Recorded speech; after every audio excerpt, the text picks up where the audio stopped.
안녕하세요. 말씀의 거리 956번째 시간 기도하심으로 시작하겠습니다. 거룩하신 주님 감사합니다. 주님의 말씀을 묵상합니다. 성령님께서 말씀에 조명이 되어 주시옵소서. 우리 주 예수 그리스도님의 이름으로 기도합니다. 아멘. 네, 오늘 보신 말씀은 마가복음 14장 53절에서 65절까지의 말씀입니다. 그들은 예수님을 대제사장에게로 끌고 갔다. 그러자 대제사장들과 장로들과 율법학자들이 모두 모여들었다. 베드로는 멀찍이 떨어져서 예수님을 뒤따라 대제사장의 집 안마당까지 들어갔다. 그는 하인들과 함께 앉아 불을 쬐고 있었다. 자, 예수님이 잡혀가실 때 도망쳤던 베드로는 예수님이 걱정이 됐던 모양입니다. 예수님이 잡혀간 대제사장의 집 앞마당까지 따라 들어가는 모습을 보여주고 있습니다. 대제사장들과 온회가 예수님을 사형에 처하려고 그를 고소할 증거를 찾았으나 찾아내지 못하였다. 당시 대제사장들, 율법학자들, 당시 유대인들이 얼마나 타락했었는가를 보여주는 대목입니다. 예수님을 사형에 처하는 것이 목적입니다. 왜냐하면 그들의 이익에 반대되는 행동을 하고 있거든요. 근데 사형에 처할 만한 증거, 고소할 내용 찾지 못하고 있는 겁니다.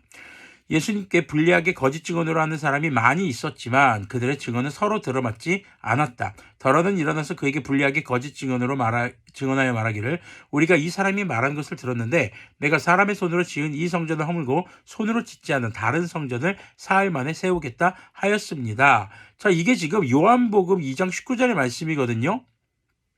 근데 예수님께서 하셨던 말씀은 이 성전을 예수님께서 허물겠다는 게 아니라 너희들이 성전을 허물어라. 그러면 내가 다시 새로운 성전을 세우겠다라는 것이었는데, 근데 이 성전을 세우겠다는 말이 이 사람들이 하는 말과 예수님이 하셨던 말이 헬라어 단어가 달라요. 예수님께서는 자신의 성전인 예수님 자신의 육체가 사흘 만에 부활하실 것을 말씀하시는 것이었는데 이 사람들은 눈앞에 보이는 성전 건축물, 그 건축물을 다시 사흘 만에 세우겠다라는 말로 지금 변형시켜서 말하고 있단 말이죠. 거짓 증언을 하는 것입니다. 하나님의 말씀에도 분명히 거짓 증언하지 말라고 하는데 하고 있는 것이죠. 그러나 그들의 증언도 서로 들어맞지 않았다.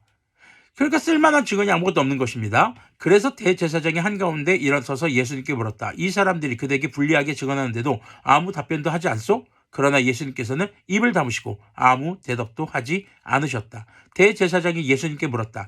그대는 찬양을 받으실 분의 아들 그리스도님이시오? 바로 하나님의 아들 그리스도님이신가? 라고 물어본 겁니다.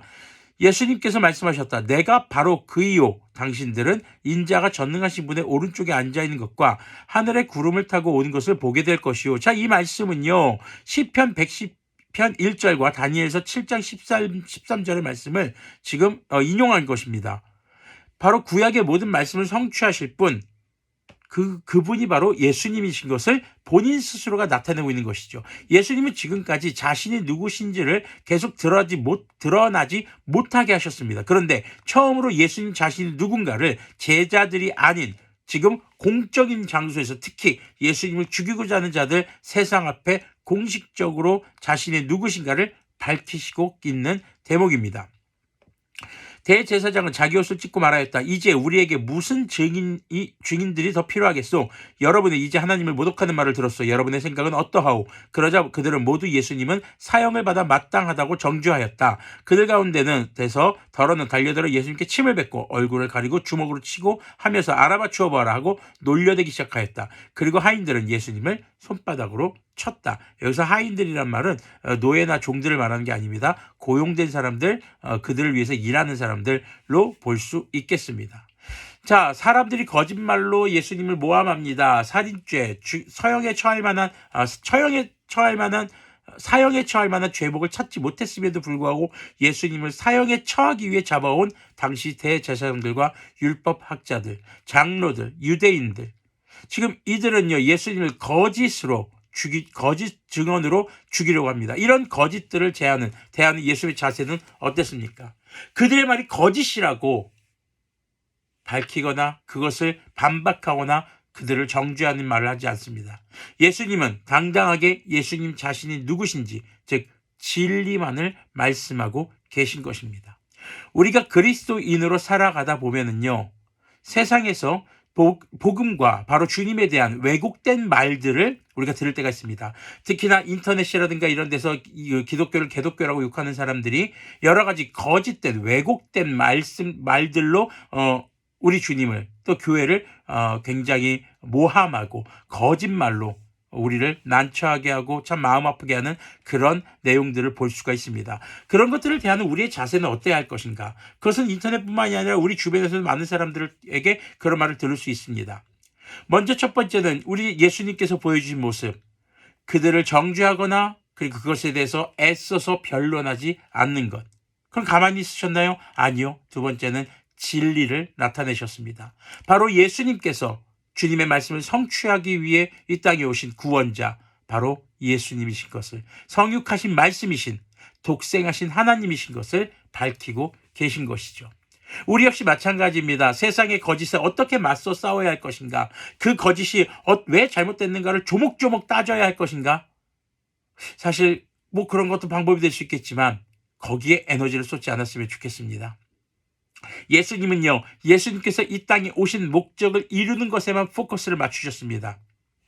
그리고 자신을 정죄하는 사람들에게 반박하고 그들을 다시 정죄하려고 힘쓰시기보다는 진리를 말하는 것을 힘쓰셨습니다.